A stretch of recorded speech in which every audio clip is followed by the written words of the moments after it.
Everybody, welcome to Enhance and Distract, episode 30-something. I should probably find that out at some point in time so that I know, and it's not all crazy. But today, you've got me, your host, Justin Evans, and you've got Jordan Horace. I was trying to think of something funny to call you, but I couldn't off the top of my head. I probably should pre-think those things up.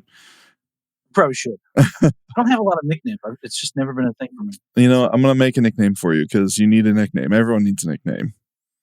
Okay, Big Red. Ooh, that was my dad's nickname for a long time back in like the 80s, early 90s. He hated it, as do most redheads. It's true. And especially because like now as I'm getting older, I feel like I have to prevent myself from becoming Red Foreman. So from that 70s show, get off my lawn. I just think if it's still red and you still have hair, that is true. Not as much hair since I got COVID, but I do still have hair. So that's good. But all right. So today we have a topic that we're going to talk about, and we're going to add a couple things to the podcast as well. I think we're going to start doing this, like bring up like a piece of gear type thought process that we like that we're intrigued by or we're excited about, something along those lines, or you should know about, something along those lines. And then I also have a video that I found that I want to get Jordan's reaction to. So I've not seen it. I'm really excited about it. I showed it to Sean today, and like his reaction was exactly what I'm hoping your reaction will be. So it's pretty awesome. So I think we should dive right in now. And I think, should we start with the piece of gear? Yeah, let's do it. I think we should start with the piece of gear. Let's do the video reaction, and then we'll talk about the topic. Mm-hmm. You feel good about that? Yeah. Well, should we give a little teaser about what the topic is? Yeah, sure. What's the topic? We're talking today about if you need to buy a new machine for your ProPresenter setup, what should you buy? Mac, PC, other? Chromebook? Chromebook. If you can run it, I'd love to know. We'd love to hear it from you. But yeah, trying to help you make that decision and just give you some of our perspective. I'm just saying, if anyone from Renewed Vision is watching, you should make a very simplistic version that runs on Chromebook. Just saying. I could see that. That would be dope. For like those like really, yeah, you know, let's not get into that. Yeah. All right, piece of gear. How easy is yours to pull up in front of your camera? Not very easily. Neither is mine, but I'll try. Hang on, I'm gonna move this. All right. Let's hopefully this doesn't disconnect anything. Nope, that's not gonna work. Okay. Hang on. I can try mine, I guess. What Justin is trying to show us all. Hopefully, I don't drop it all. It's a little sideways. Here. Rode X, Streamer X. There's Rode Streamer X here. I'm gonna pull up the website too. Just a little multi-button, soft key, some dials. But some of the big connection points on the back are XLR, so you can have a legit mic. It's got a pretty good preamp. Headphones, HDMI in and out, so that you can monitor it. It's Justin showing you there. Yeah. What else is on there, Justin? What else is? Yeah, so I think the reason why this got me excited is like for podcasting. Like I've been using the Rodecaster Pro for a handful of years, and it's been super awesome just because it gives you every feature that you could imagine for podcasting, right? It's got 4 ins, you can multi-track, you can have phantom power, you have headphones out, all that kind of stuff. But it's pretty big and cumbersome if you're doing a single person podcast, or if you want to use it, like I see a lot of people were using it, and I use it this way too, for like an interface for doing like video conferences or doing remote podcasting, those kind of things. And we're shifting the way we're recording our podcast just because of like everyone's like time constraints to recording remotely like this. And so I started going through, and my brain immediately jumped to, let's do, an 810 mini and like all these things and a web presenter, and like, how do I do this? And so I'd found the Rode Duo, which is the Rodecaster it's for 2 people, which again was awesome. And I was really close to buying that one. And I was like, you know what? I watched the video on it, and at the end of the video, there's a review for the Streamer X, and I was like, what in the world is that? Because the guy was like holding it like this, And I'm like, that's super like cute. And so it's like, this is literally like, it's the size of your hand. So I Yes, like, people look at this because it's cute. bro, I'm telling you, like, it's so small. It's so fun. So it's a combo jack. It's got like the little headphone, HDMI in through, and that's for like, they kind of made this, as it says, Streamer X, like for video game streamers, right? That's the idea that they want. But I love the fact that it's got a microphone mute, a camera mute, and it's got the 4 soft touch buttons. So it's like, I don't know if I got anything programmed in here. Nope, I don't think so. But yeah, you could program some. Yeah. If you're using this out there, how are you guys using the soft key buttons? We'd love to hear about that. Maybe put a comment down below. Yeah, love to see how people are using those buttons. Yeah, I mean, the way that I would say is like for this like part of our podcast, like if we created an intro for this, like gear corner thing, like when we like you hit the button, and it'd be like ba ba ba da ba da ba ba gear corner with Jordan. So that's how I saw it. So yeah. But yeah, it's super cool. It's super cheap. It's $400. I mean, I guess depending on who you are, it's a little bit more expensive than like the really basic A10 Mini. But like, I don't have to worry about 1/8 inch. Like, I've got an XLR. We've got these nice mics from SE going right into it. It's got phantom power.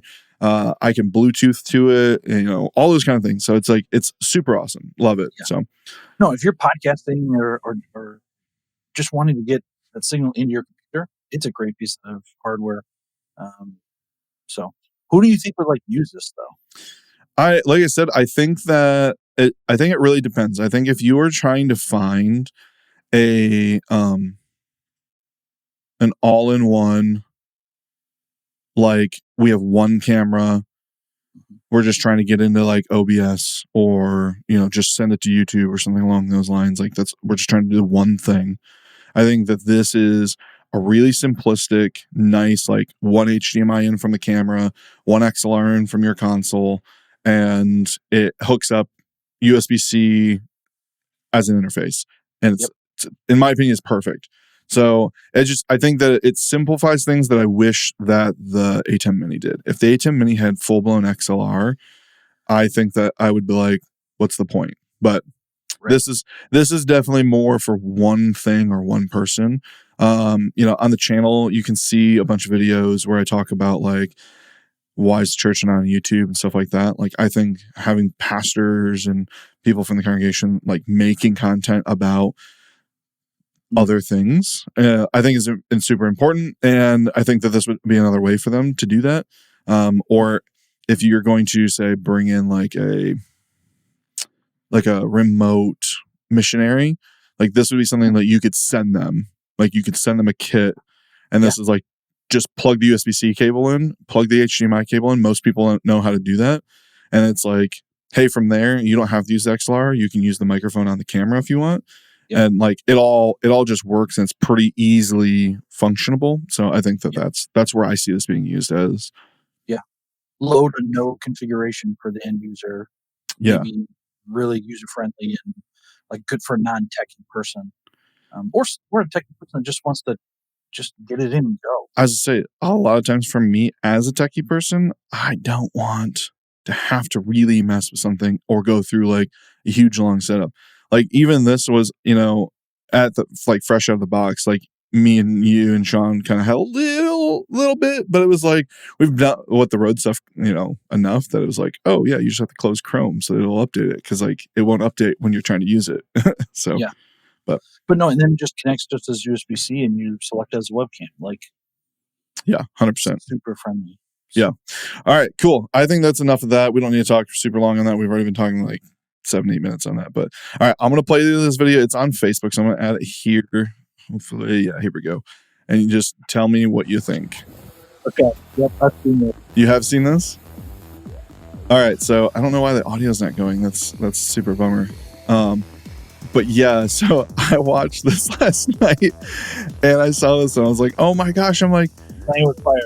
I'm like, what is going on? I'm like, how is nothing frying? Because like they don't really give you the description until you're like halfway through this video. And if you're listening to this and not watching, there is a guy that has a power washer, and he's literally power washing like network servers, and he is power washing motherboards and like open electrical panels.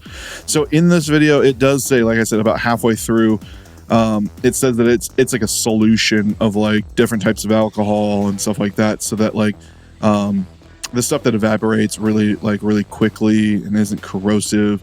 So it's like they're talking about like keeping your components on, right? And like so like this is like a data server, I think in like China or something like that, and it's talking about how you can't bring these data centers down, you need to clean them. So like, yeah, look at this, like those are servers, it looks like, of some sort, and he's just blowing liquid into them while they're on. And then there's like these transformers, and he's just spraying some sort of liquid. Yeah. IPA, cleaner solution, all this kind of thing. So it's just a super funny. Here's an open electrical panel that he's just dousing with liquid. Sean pointed out, like it doesn't drip down like water. And then when they said that it's the alcohol, it's like, okay, that totally makes sense. They got this like machine with like bristles, like scrubbing down like these transformers and stuff like that. But it's like, they're saying that like you should be able to prolong the life expectancy of this equipment in these giant data centers and stuff like that by cleaning them, which they're not wrong. But it's like, you can't take down a giant data center. This was the one that got me. This is like a fiber patch panel and like fiber network switches that all sorts of fibers in. He's just blasting it with what looks like a power washer. Yeah. So you have seen this? How long ago did you see this, Jordan? By embracing live cleaning, can you not hear me now? Can drastically reduce system downtime and improve the efficiency of their operations. Hey, can you hear me now? I got you. Oh, weird. That's a pretty wild video.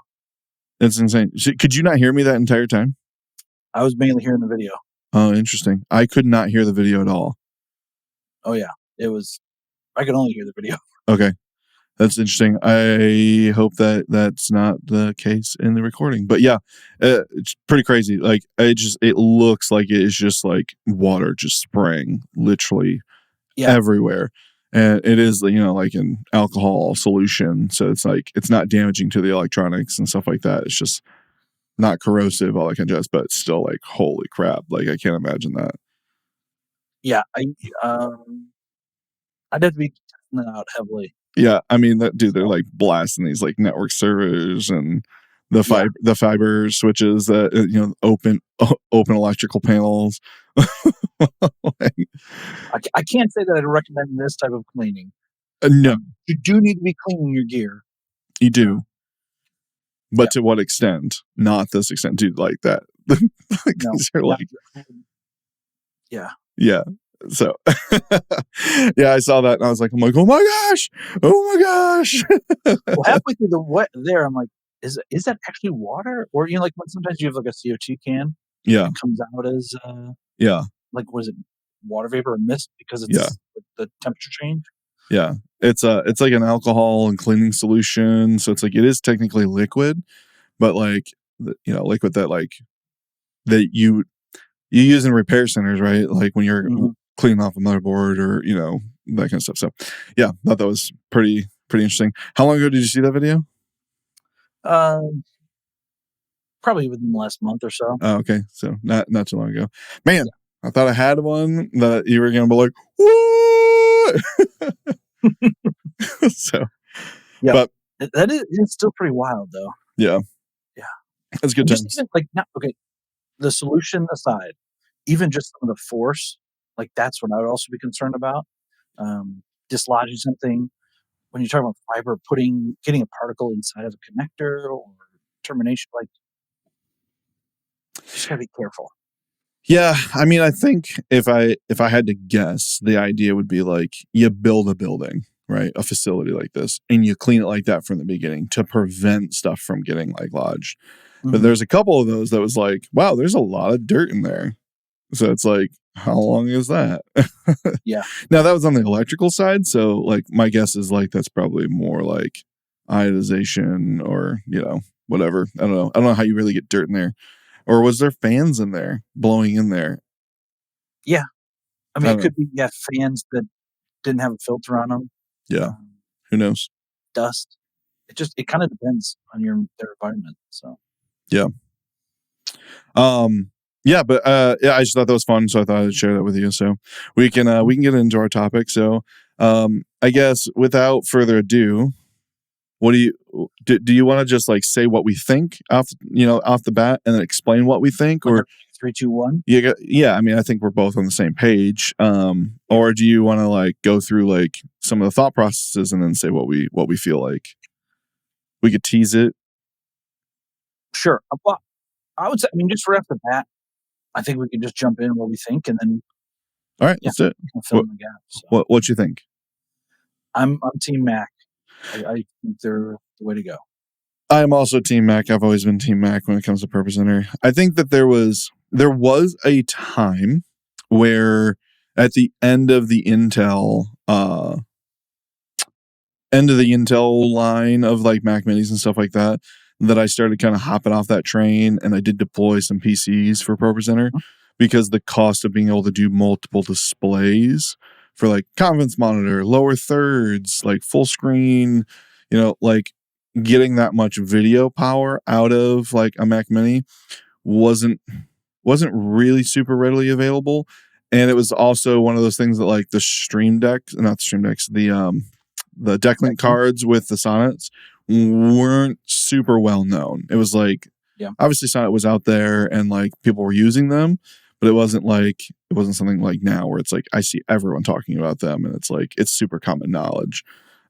So I've been Mac. I jumped off a little bit, was PC for maybe like a year, and then went back to Mac. Glad to have you back.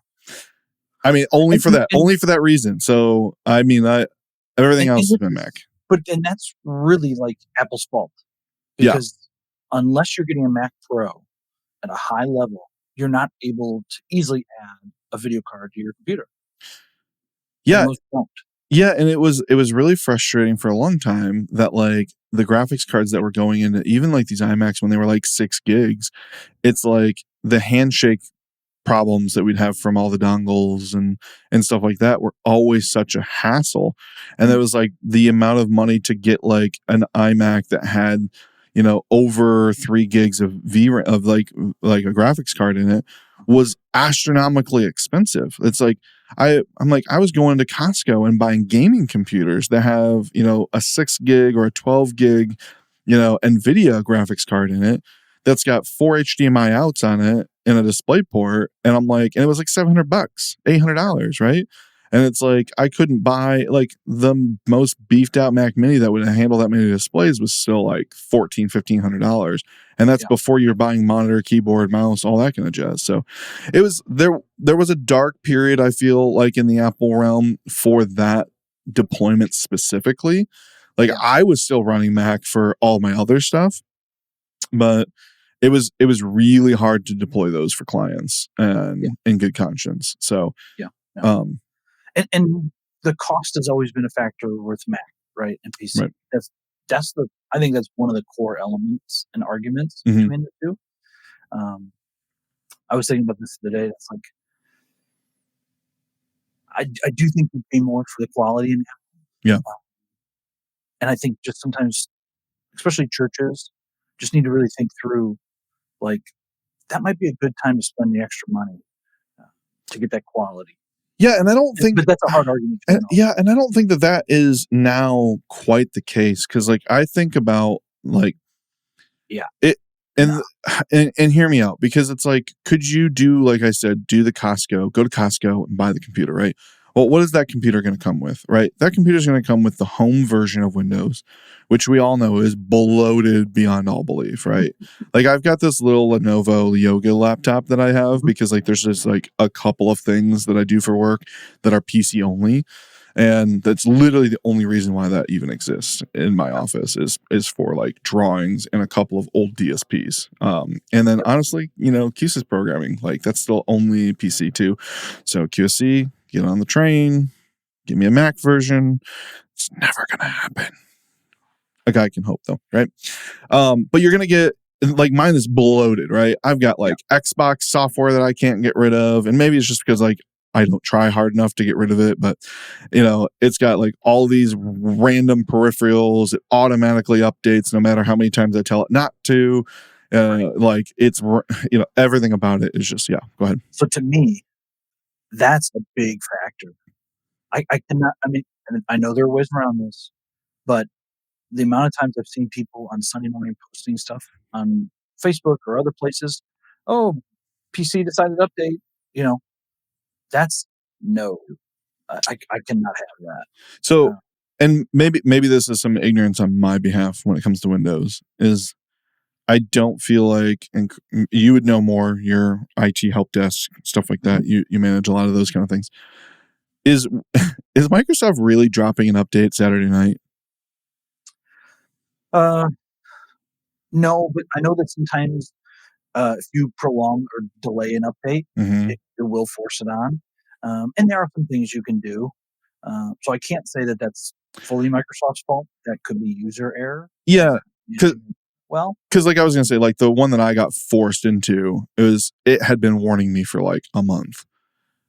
And then it like I went from hibernation to awake, and it was like, haha, take the update. And I was like, no. And then I had to sit there for 45 minutes waiting for it to update. So that sucked. So I think that I don't want to just blame Microsoft. There's plenty that they can get blamed for to begin with. So it's like, I'm sorry. It's like when people these are the worst mice in the world for ProPresenter because they die, and like how stupid the design is that the lightning port's on the bottom.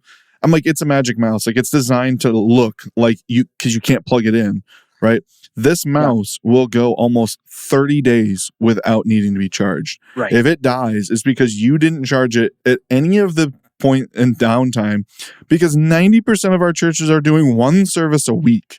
Right. And you could literally plug it in at the end of service on Sunday and let it charge for a week and unplug it next Sunday and be good for another month. But it's still a silly design. I don't think it's a silly design, only because, I mean, I also just don't like, okay, I'm a big, just full disclosure, I'm a big Apple guy. Yeah. I'm not an Apple fanboy where I just take everything that falls off the mighty Steve Jobs table. RIP. I mean, neither am I. I mean, it is frustrating, like in my setting where it's like I use my computer every single day, and then it's like, oh hey, by the way, your battery's almost dead, and it's like, well, I'm kind of in the middle of something, like, and then it's like, oh, your mouse is dead, and then I literally can't use my computer because my mouse is dead and I'm charging it. That is a little frustrating, but again, I still could have plugged it in at the end of the day yesterday, type thought process, and then never run into that problem. Yeah. So I don't know. There are things about that mouse, like the gestures, like when I'm in Google, Calendar and stuff like that, that just absolutely drive me bonkers. But I digress. There's always going to be design flaws. Nothing is ever perfect. But I will say, with the updates on the Windows thing, they're not dropping them Saturday night, right? Someone could come in Wednesday evening or Tuesday evening, run a weekend preparation check. Yep. Friday night, I'm going to come in and make sure that, we've got batteries. So if we're out of batteries, I can pick them up before we get here Sunday, go through, do a Windows update, because it's like, you don't have to do that every single week, right? It's like I said, like I was ignoring an update for almost a month before it forced it on me, right? Unless there's some catastrophic version. But then it's like, just come in the morning and like turn your computer on, let it sit there so that, it doesn't do that after, being on for 4 hours, right? It turns on and says, hey, we're forcing this update on you. Right. So it's like with those guys that are like, oh, my computer's updating, they're like right before service started. I'm like, did you just turn your computer on? Yeah. So I get you. I think another big reason I'm Mac is with the recent Apple Silicon. Yeah. Again, I've been a Mac guy for a long time. I have often openly said, as a Mac user, we've usually had, we've always had the better OS. Yeah. And we always had just second-rate hardware. Yeah. That's not the case anymore. Well, I feel like that was a roller coaster as well. I feel like the hardware was great, and then it was like second-rate, and then it became good again. For a long time, it's always been second rate, in my opinion. But the Apple Silicon is like piece. See, like I had really. Oh, you didn't turn your gestures off. Oh, That is the one thing about the OS that drives me crazy. Do you know how to shut those off? I will turn those off later. Yeah. As I say, this is about to turn into a tutorial how to turn gesture reactions off on your Mac. And just as we're talking about Macs, yeah, exactly. Yeah, that's a come on, Apple. That's a very Microsoft thing for you to do. Okay. So I didn't finish my statement. Is now I feel like we have slipped a little bit in the OS. Yeah, but the hardware is a rock star. I mean, you being able to edit 4K video plus on a MacBook Air, yeah, like that's or unreal. a $500 Mac Mini. Yeah, that's insane. I mean, honestly, if a budget is the main issue for you, you need to check out the Mac Mini. I love them. I've deployed them at big churches in big settings. If you can upgrade them, great. But out of the box for $500, dude. So that's what I was going to say. Like, if you start doing a cost analysis, okay, between Windows and Mac, right, Mac OS. So if you don't do the Costco thing because it's home version, right? So if you go and get Windows Professional, so you don't run into all the bloatware and all that kind of jazz, right? Yeah. Which is the proper way to do a Windows setup for ProPresenter, right? You're probably no less for the machine itself, right? To have enough VRAM to be able to do, let's just say this is the criteria, right? You have to have a monitor in front of you, one. You have to be able to put out main monitor to projector or LED wall. You have to be able to put out lower thirds to a live stream and a conference monitor. That's your minimum.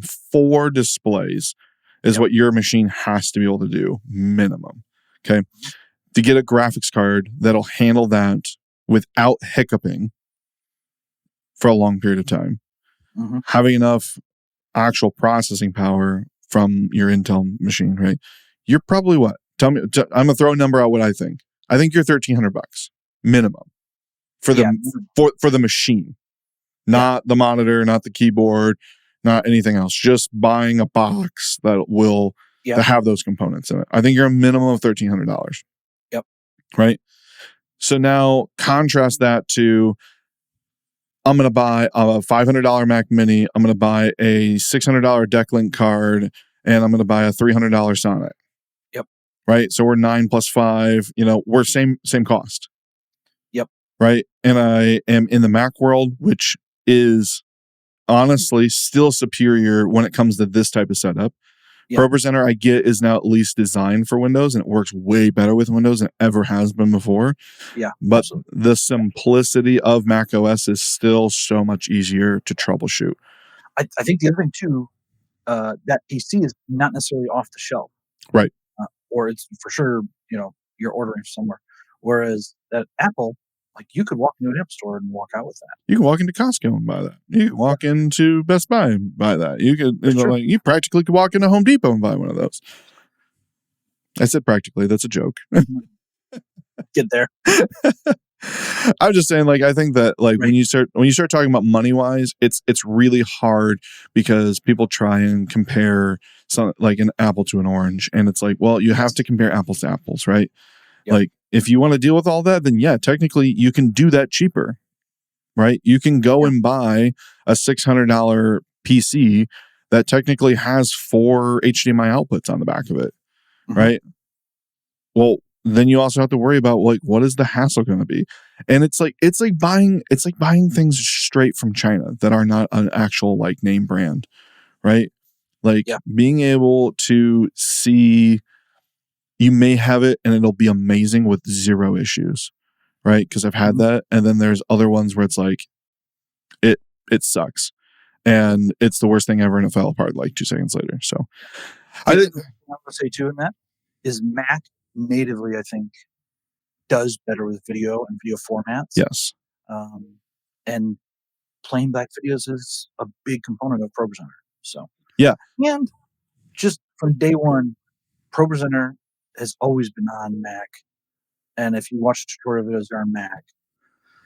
So I don't think that's non-factor.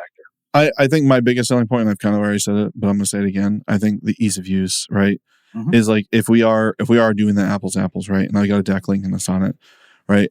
I'm no longer reliant on the OS for my frame rates and resolutions. Yep. Right. So like when I'm in there, like I'm not waiting for the computer to handshake and then, I'm stuck to 24 or 30 or 60, right?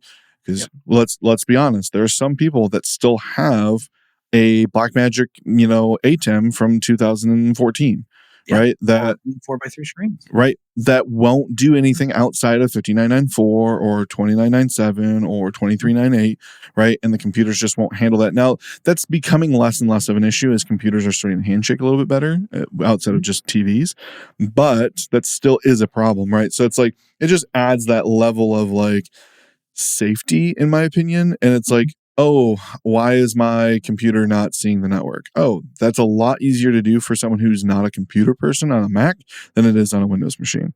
Yep. Right? Why is this display not working correctly? It's a lot easier for a non-computer person to figure that out on a Mac than it is on a PC. And that is just unfortunately a cold hard fact. And we're seeing more of the population go Mac. With iPhone. Yeah. More and more of your volunteers, your church members, whatever. Yeah. And Microsoft is getting better with like that congruency between devices. Cause like when I remember when I switched to PC for editing because I could buy a $1,300 computer that had lots of guts in it to edit video versus, Mac just had, the Intel stuff. And it was like $7,000 to get the same quality, right? It was like, I'd edit a video and then I'd have to like, well, how do I get this to myself? Upload it to Drive and then download a degraded version. Like it was such a mess. And so it's like being able to share from iPhone or iPad when Patrick comes up and says, hey, I want to share this picture this morning, right? They can airdrop it. It adds that layer of like internal like compatibility instead of just like, hey, I'm going to email it to you. So but hey, we're both, like I said, constrained for time. So it's like we're trying to keep these a little bit shorter and a little bit more to the point. But I think that overall, if you're like, no, it's got to be on PC, I don't think that's a horrible, like bad decision. There are some things in this industry where I'm like, no, that's bad. Like you don't do that. I think that ProPresenter on PC has been that until we got to ProPresenter 7 a couple years ago. And I think that has made me say, yeah, if you got it on Windows, it is what it is. Not my cup of tea, not the way I would deploy that, but like that's not wrong, right? No. And the thing is that you're on ProPresenter 7. Yeah. Anything else is wrong. Right. Because ProPresenter 7 is the only version of ProPresenter that has been actually built for Windows. Because ProPresenter 6 was built, it was a Mac build that they converted to a PC build. I meant more like if you're on Proclaim or ProPresenter. Oh, yeah. Oh, man. Don't even get me started. Yeah, that's another podcast. That's a whole nother podcast. So, you need to be on ProPresenter. You need to be on ProPresenter. And until something... Just kind of wrap up, what are your thoughts here? I think that you need to be on Mac. I think that it is affordable. I don't think it's more expensive. I think it's easier for volunteers to figure out. Even those volunteers that are hardcore Windows users, I still think that ProPresenter on a Mac runs better, smoother, and is easier for everyone. Full force, more accessibility, and you need to be on Mac. Same. So you need to be on Mac. There it is.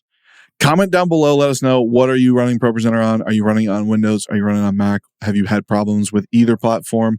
We'd love to hear from you. Make sure you hit the subscribe button. If you're listening to this on podcast, go and give us an audio. Technically, this is a YouTube podcast. Make sure you go and give us a 5-star review. We don't accept anything that's below 5 stars. And if you don't run ProPresenter and you don't really care and you're just watching this because you love Jordan's face or you love my face, comment down below your favorite color, and it just helps the algorithm. So we really do appreciate your guys' time. So until next time, I'm Justin. And I'm Jordan. Deuces.